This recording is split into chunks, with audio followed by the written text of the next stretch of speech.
A flower bed is in the shape of a quadrilateral as shown in the diagram. Part A, find the sizes of angles A, B, D, which is that one, A, B, D, and then the size of angle DBC, DBC, so that's that one there. So let's focus on that blue angle first of all.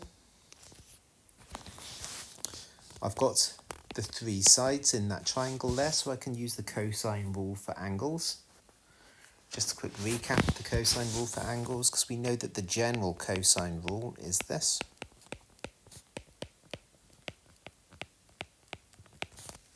And if I want to rearrange that for an angle, I'm going to add the 2bc cos A to the left-hand side, and at the same time I'm going to subtract the a squared from the right-hand side.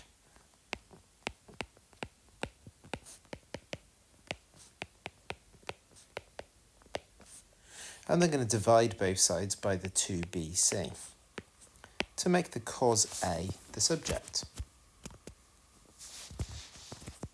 So using that with this triangle, the important thing here is that the side A has to be the one that's opposite the angle I'm trying to work out.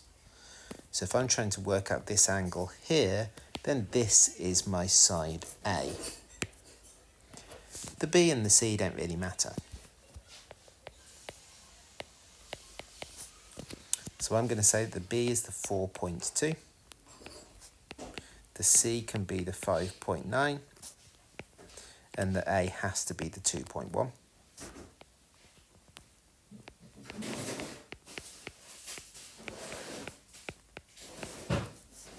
So putting all of that into my calculator,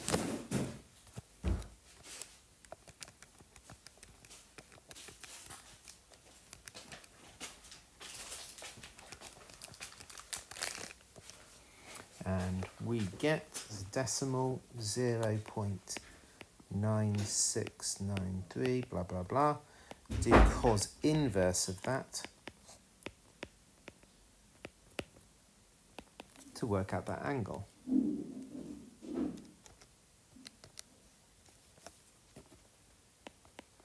And we get 14.2 degrees.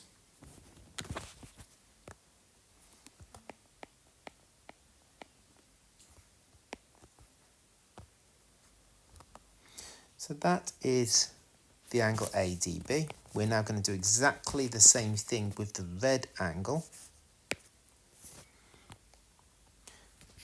So again, cosine rule for angles.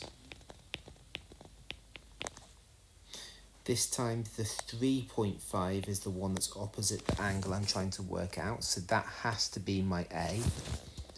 The B and the C don't really matter, so my B is going to be the 5.9. My C is going to be the 7.5, and like I say, the A has to be the 3.5.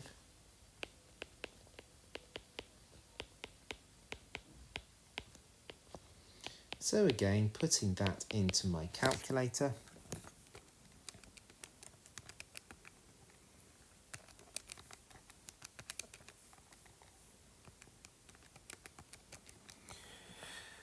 we get 0.8905, and again do cos inverse of that to work out the actual size of that angle.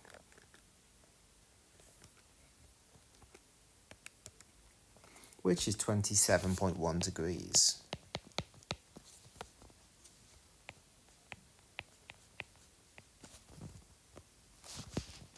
So that is part A of this question done. Part B says to find the total area of the flower bed. Well, I can do that by using the area rule for each triangle.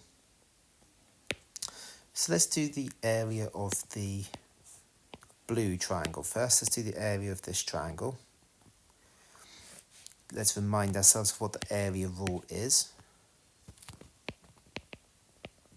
It's a half AB sine C, where the important thing is that the angle C has to be the one that's in between the two sides that we're going to use.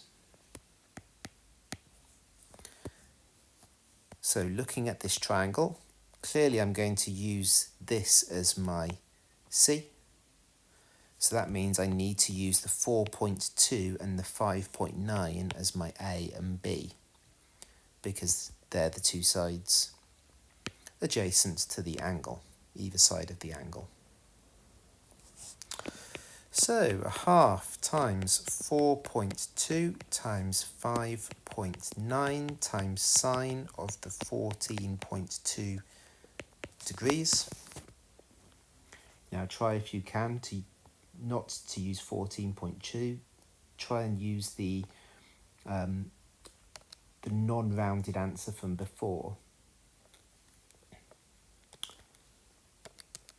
which should have been,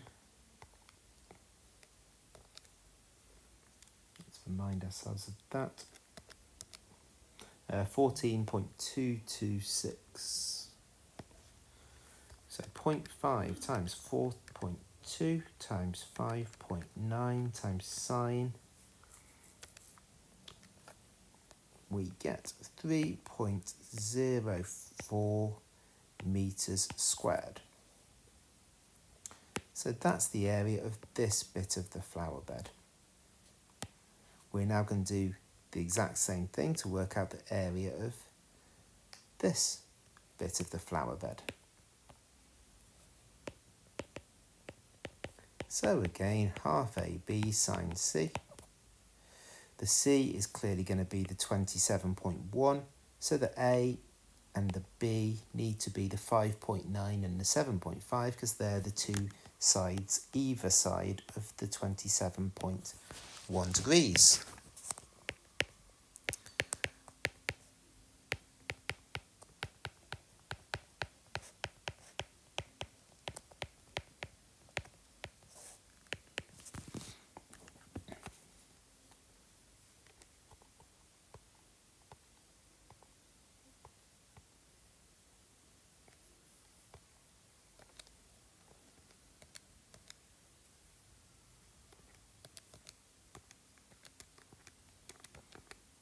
So putting that into your calculator, we get 10.066 meters squared. So the total area of the flower bed is those two areas added together.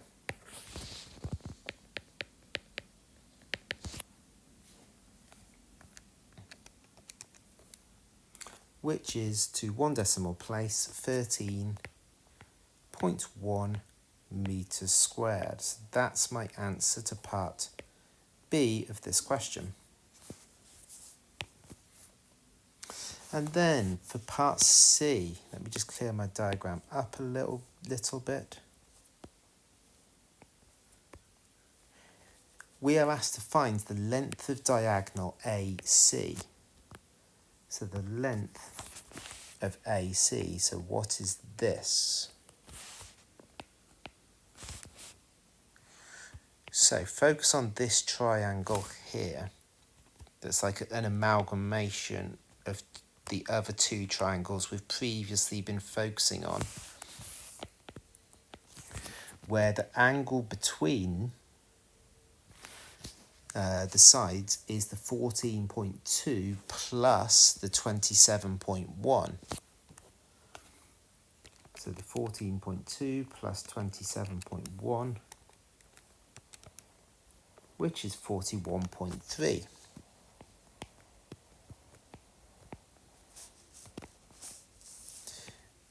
We've got the side AB, which is 4.2. We've got the side BC, which is 7.5. So we can now use the cosine rule in this triangle here to work out that missing side.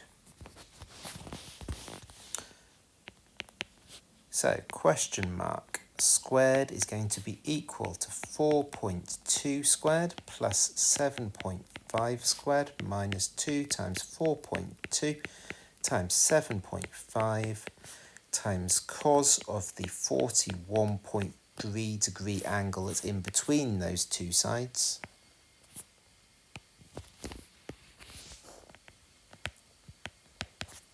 putting all of that into my calculator.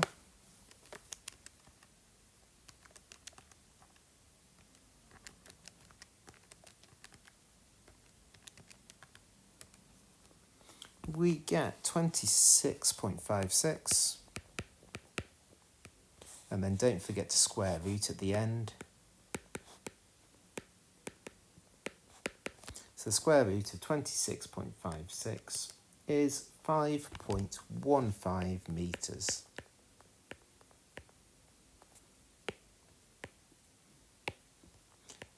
And that is my answer to part C. That's the length of the diagonal AC.